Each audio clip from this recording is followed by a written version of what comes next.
ఏపీలో టీడీపీకి ప్రతిపక్షం అంటే ప్రధాన ప్రతిపక్షం ఏం లేదు అన్నట్టుగా చెప్పుకోవచ్చు అంటారా? అంటే ఇప్పుడు ప్రధాన ప్రతిపక్షం మనమే అంటారా సోషల్ మీడియా? Yes, correct. అదే ప్రధాన ప్రతిపక్షం లేదు అవునంటానంటే నేను చెప్పేదే ఉంది, లేదు. లేదు. టు హ్యావ్ అట్లీస్ట్ 22 పీపుల్ ఉండాలి. 11 కదా ఉంది. ఇంకా అతను అసెంబ్లీకి వెళ్ళడం ఇంక ఎలాగా మాట్లాడేది లేదు కాబట్టి ఫుల్ రిజైన్ కూడా చేయొచ్చు. ఎమ్మెల్యేకి కదా, ఆ పార్టీ మొత్తం అంతా కూడా అసెంబ్లీకి వెళ్ళమని ఏదో స్ట్రాటజీ చేస్తారు. స్ట్రాటజీ చేస్తే ఇంకా వాళ్ళే మాట్లాడుకుని వాళ్ళే బిల్లు పాస్ చేసుకుంటూ ఉంటారు. కాబట్టి ఎవరవుతారు, అది ఏమైనా డైరెక్ట్ ప్రసారం చేస్తారు కదా, ఈ టీవీని దూరదర్శన్ అని కొంతమంది పర్మిషన్ తీసుకుంటారు. అవి చూసి మనం మాట్లాడాలి, లేకపోతే రెచ్చిపోతాడు. జగన్ లాంటి వాడే లొకేషన్ 100 సార్లు ఎందుకు చెప్తానంటే అంత ఫ్రాడ్యులెంట్ మైండ్ ఉన్నవాడు అతను. ఏవి అధికారం లేకుండా మినిస్టర్ ఎందుకు ఇస్తారు అసలు? అనుభవం కూడా లేకుండా లాస్ట్ టైం మినిస్టర్ ఇవ్వడం అనేది పెద్ద బూత్. ఓకే, ఈ తర్వాత ఇప్పుడు కూడా అతనే ఎక్స్ప్లాయిట్ చేస్తాడు. ఫాదర్కి వయసు అయిపోయిందని చెప్పేసి మొత్తానికి యంగ్స్టర్స్ని పెట్టుకుని చాలా ఫ్రాడ్యులెంట్గా ప్రవర్తించే వ్యక్తి ఎవరో లోకేష్.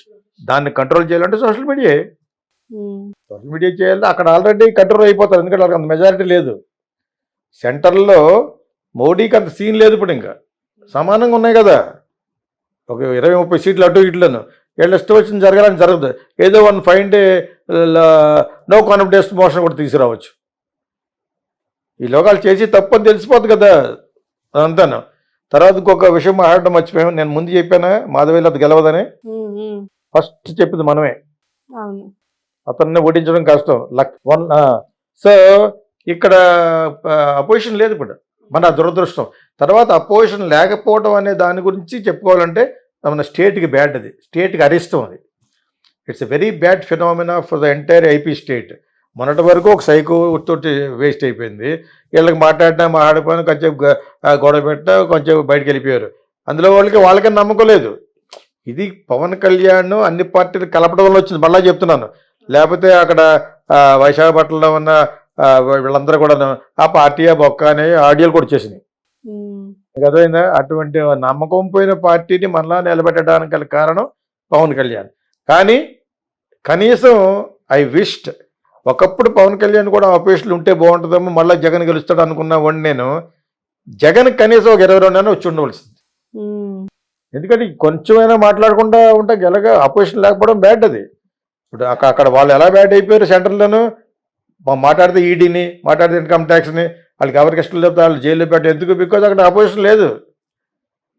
ప్రతిపక్షం స్టేటస్ ఉన్నా కూడా వీళ్ళ వాయిస్ ఎక్కువైపోయి రాహుల్ గాంధీ అని ఒకలో పెట్టడం ట్రై చేశారు వాళ్ళు. నువ్వు అలా మాట్లాడావు ఇలా మాట్లాడావు, నువ్వు మాట్లాడలేదా? అంటే అక్కడ కూడా మోడీ ప్రభుత్వం మారితే దేశానికి మంచిది. ఆ ఒక్క పాకిస్తాన్ ఆక్యుపైడ్ కాశ్మీర్ అనే ఒక పాయింట్ తప్పితే అదొకటే మిగిలి ఉంది. ఓకే, వీళ్ళొస్తే చేయరు, అది వీళ్ళొస్తే చేయరు, అది వేరేగా ఉంటుంది. ఆ ఈక్వేషన్స్ వేరేగా ఉంటాయి.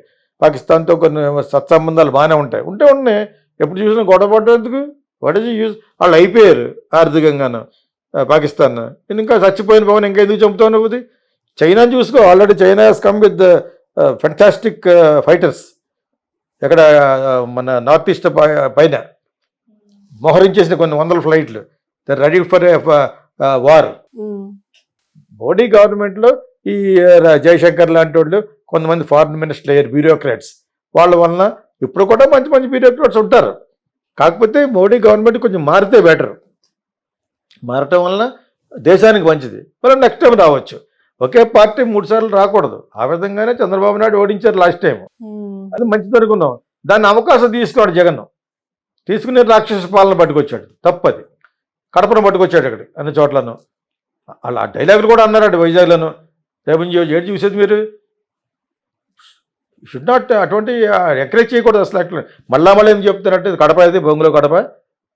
నో, నీ పార్టీ మళ్ళీ రాదు. ఇంకా ఎందుకు రాదంటే అంత అతపదాలను నొక్కేసాను, ఎదవ పనులు చేసావు కాబట్టి. అమరావతి వద్దనాలి మేము. అమరావతితో పాటు విశాఖపట్నం కూడా పెట్టండి అంటే అమరావతిలో పొరగా ఉన్నవాడు తిట్టేవారు మనం. అమరావతికి ఎగ్నెస్ట్ కదా. అమరావతి, కర్నూలు, విశాఖపట్నం ఉంటే 3 చోట్ల కూడా డెవలప్ అవుద్ది. స్టేట్ సెపరేట్ అయిపోయిన తర్వాత చాలా చిన్న, విశాఖపట్నం కూడా పెద్ద సిటీ అయినా హైదరాబాద్ పెద్ద సిటీ కాదు కదా. సో బై ఆల్ మీన్స్ బాగుంటుందని అనుకున్నాం. అంతేగాని అక్కడ కట్టేసిన బిల్డింగ్ల మీద మొక్కలు బోల్ చేసి స్టేజ్కి పట్టుకొచ్చామంటే ఎంత దరిద్రమైన మనస్తత్వం అయి ఉంటుంది ఇది. తర్వాత ఈ లిక్కర్లో డబ్బులు సంపాదించడం, ఇసుకలో డబ్బులు సంపాదించడం. మరి ఇంతకాలం చేసాం. చేసే గవర్నమెంట్ మంచి ఆ ఒక్క మంచి పని ఏంటంటే పేదలకు డబ్బులు వేస్తుంది కాబట్టి ఎస్టీలకి ఆ ఒక్క పాయింట్ కొంచెం మనం కన్విన్స్ చేయం. అంతే. అవును, స్ట్రాటజీలు వేరు కాబట్టి ఓడిపోయాడు ఇప్పుడు. అతను డోంట్ అండర్ ఎస్టిమేట్. ఎందుకన్నానంటే అతను స్ట్రాటజీలు ఏంటి, ఎస్టీలందరికీ డబ్బులు వేసి వాళ్ళని ఒక ఇంటాక్ట్లో పెట్టాడు. వాళ్ళందరూ వేసేస్తారు అన్నాడు అతను. అప్పుడు డెఫినెట్గా మళ్ళీ వస్తుంది 165 దాకా వస్తాయి. మీకు అర్థమైనప్పుడు మీకు దాని ప్రకారంగా అతను స్ట్రాటజీ వర్కౌట్ అవుతున్నాను. ల్యాండ్ టైటిలింగ్ది అండ్ అతను బొమ్మలో రిజిస్ట్రేషన్ బుక్స్ మీద ఉంటాయి కదా, వాటి మీద వేసుకోవడంతో దెబ్బ అయిపోయాడు అంతే. లాస్ట్. దాని గురించి ఈ రోజున మనకి దాని ఏమంటారు, ప్రతిపక్ష హోదా కూడా కోల్పోయిన అసెంబ్లీ ఇదే. ఎక్కడ ఉండదు దేశంలో, ఇదే ఫస్ట్ టైం. అంతే. ఎందుకంటే కొంచెమైనా మాట్లాడకుండా ఉంటే గెలగా అపోజిషన్ లేకపోవడం బ్యాడ్. అది ఇప్పుడు అక్కడ వాళ్ళు ఎలా బ్యాడ్ అయిపోయారు సెంటర్లోనూ. మాట్లాడితే ఈడీని, మాట్లాడితే ఇన్కమ్ ట్యాక్స్ని, వాళ్ళకి ఎవరికి ఇష్టం లేకపోతే వాళ్ళు జైల్లో పెట్టారు. ఎందుకు? బికాజ్ అక్కడ అపోజిషన్ లేదు. ప్రతిపక్షం స్టేటస్ ఉన్నా కూడా వీళ్ళ వాయిస్ ఎక్కువైపోయి రాహుల్ గాంధీనే ఒకలో పెట్టడం ట్రై చేశారు వాళ్ళు. నువ్వు అలా మాట్లాడావు, ఇలా మాట్లాడావు, నువ్వు మాట్లాడలేదా? అంటే అక్కడ కూడా మోడీ ప్రభుత్వం మారితే దేశానికి మంచిది. రైట్. ఆ ఒక్క పాకిస్తాన్ ఆక్యుపైడ్ కాశ్మీర్ అనే ఒక పాయింట్ తప్పితే అదొకటే మిగిలి ఉంది. ఓకే, వీళ్ళొస్తే చేయరు, అది వీళ్ళొస్తే చేయరు, అది వేరేగా ఉంటుంది. ఆ ఈక్వేషన్స్ వేరేగా ఉంటాయి. పాకిస్తాన్తో కొన్ని సత్సంబంధాలు బాగానే ఉంటాయి, ఉన్నాయి. ఎప్పుడు చూసినా గొడవ పడడం ఎందుకు? What is use? వాళ్ళు అయిపోయారు ఆర్థికంగాను పాకిస్తాన్. ఇంకా చచ్చిపోయిన పవన్ ఇంకా ఎందుకు చంపుతావు నువ్వు? చైనాని చూసుకో, already China has come with fantastic fighters. ఎక్కడ మన నార్త్ ఈస్ట్ పైన మోహరించేసిన కొన్ని వందల ఫ్లైట్లు, రెడీ ఫర్ వార్. మోడీ గవర్నమెంట్లో ఈ జయశంకర్ లాంటి వాళ్ళు, కొంతమంది ఫారిన్ మినిస్టర్లు అయ్యారు, బ్యూరోక్రాట్స్. వాళ్ళ వలన ఇప్పుడు కూడా మంచి మంచి బ్యూరోక్రాట్స్ ఉంటారు. కాకపోతే మోడీ గవర్నమెంట్ కొంచెం మారితే బెటర్. మారటం వలన దేశానికి మంచిది. మరి నెక్స్ట్ టైం రావచ్చు. ఒకే పార్టీ 3 సార్లు రాకూడదు. ఆ విధంగానే చంద్రబాబు నాయుడు ఓడించారు లాస్ట్ టైం. అది మంచిది అనుకున్నాం. దాన్ని అవకాశం తీసుకున్నాడు జగన్. తీసుకునే రాక్షస పాలన పట్టుకొచ్చాడు. తప్పది. కడపను పట్టుకొచ్చాడు అక్కడ అన్ని చోట్లను. అలా డైలాగులు కూడా అన్నారండి వైజాగ్లను. రేపు ఏడు చూసేది మీరు. షుడ్ నాట్ అటువంటి ఎంకరేజ్ చేయకూడదు అసలు. అట్లా మళ్ళీ ఏం చెప్తారంటే కడప అయితే బొంగులో కడప. నో, నీ పార్టీ మళ్ళీ రాదు. ఇంకా ఎందుకు రాదంటే అంత అతపదాలను నొక్కేసాను, నీ ఎదవ పనులు చేసావు కాబట్టి. అమరావతి వద్దనాల మేము. అమరావతితో పాటు విశాఖపట్నం కూడా పెట్టండి అంటే అమరావతిలో పొరగా ఉన్నవాడు తిట్టేవారు మనల్ని. అమరావతికి ఎగ్నెస్ట్ కదా. అమరావతి, కర్నూలు, విశాఖపట్నం ఉంటే 3 చోట్ల కూడా డెవలప్ అవుద్ది. స్టేట్ సెపరేట్ అయిపోయిన తర్వాత చాలా చిన్న, విశాఖపట్నం కూడా పెద్ద సిటీ అయినా హైదరాబాద్ అంత పెద్ద సిటీ కాదు కదా. సో బై ఆల్ మీన్స్ బాగుంటుందని అనుకున్నాం. అంతేగాని అక్కడ కట్టేసిన బిల్డింగ్ల మీద మొక్కలు బోల్ చేసి స్టేజ్కి పట్టుకొచ్చామంటే ఎంత దరిద్రమైన మనస్తత్వం అయి ఉంటుంది ఇది. తర్వాత ఈ లిక్కర్లో డబ్బులు సంపాదించడం, ఇసుకలో డబ్బులు సంపాదించడం. మరి ఇంతకాలం చేసాం. చేసే గవర్నమెంట్ ఆ ఒక్క మంచి పని ఏంటంటే పేదలకు డబ్బులు వేస్తుంది కాబట్టి ఎస్టీలకి ఆ ఒక్క పాయింట్ కొంచెం మనం కన్విన్స్ చేయం. అంతే. అదర్వైజ్ ఇప్పుడు అన్నీ బయటకు వస్తున్నాయి.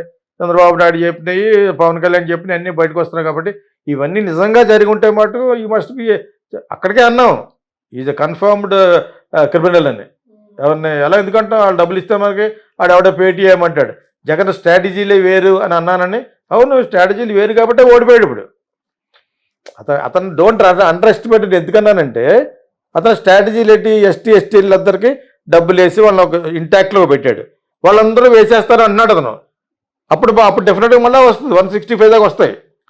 మీకు అర్థమైనప్పుడు మీకు దాని ప్రకారంగా అతను స్ట్రాటజీ వర్కౌట్ అవుతున్నాను. ల్యాండ్ టైటిలింగ్ది అండ్ అతను బొమ్మలో రిజిస్ట్రేషన్ బుక్స్ మీద ఉంటాయి కదా, వాటి మీద వేసుకోవడంతో దెబ్బ అయిపోయాడు లాస్ట్. దాని గురించి ఈ రోజున మనకి దాని ఏమంటారు, ప్రతిపక్ష హోదా కూడా కోల్పోయిన అసెంబ్లీ ఇదే. ఎక్కడ ఉండదు దేశంలో, ఇదే ఫస్ట్ టైం. అంతే.